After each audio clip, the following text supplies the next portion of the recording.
Xi'an, located in China's inland area, is somewhat less developed comparing to coastal cities, so its purchasing power is relatively weaker. Consumers' acceptance of products is also affected by regional culture. For example, it is cold in northern China, so people there tend to drink more spirits.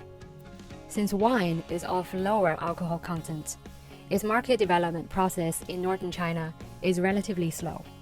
But in the meantime, Xi'an has been booming in recent years, so the purchasing power of local consumers has been rising along with the economic development.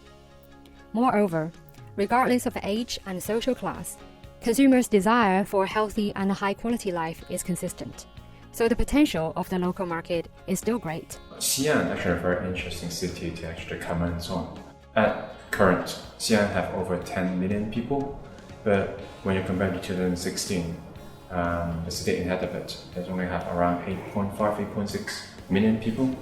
And what we're anticipating is by the end of 2020-21, Xi'an should have over 12 million people. Those 3 to 4 millions of new inhabitants, they are also from younger generations, graduate from good universities.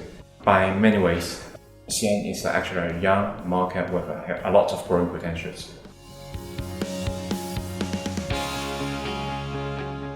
Although wines produced by famous wineries are relatively pricey for this region, they still take a large local market share, mainly because of the popularity of the winery brands and their rich cultural traits.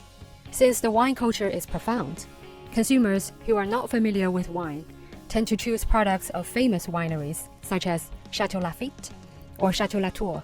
Comparatively speaking, consumers might choose smaller wine brands till they have more knowledge and understanding of the brand culture. I think the biggest competitor for the Canadian wine would probably be the old world wine, which we talk about France or in Italy.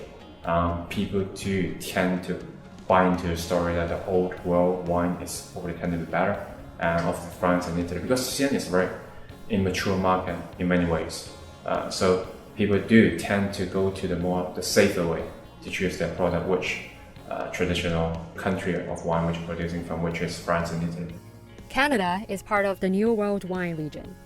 Compared with that of the Old World, wines from the New World are softer, fruitier, more balanced in acidity, and higher in alcohol content, which could be more popular in the Northwest.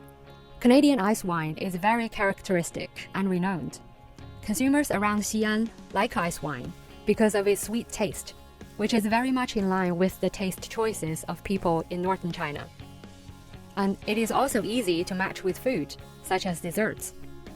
Ice wine is Canada's national wine with a long-lasting culture, so it is easy to be accepted by local consumers. But ice wines are relatively expensive, which limits consumers' choices.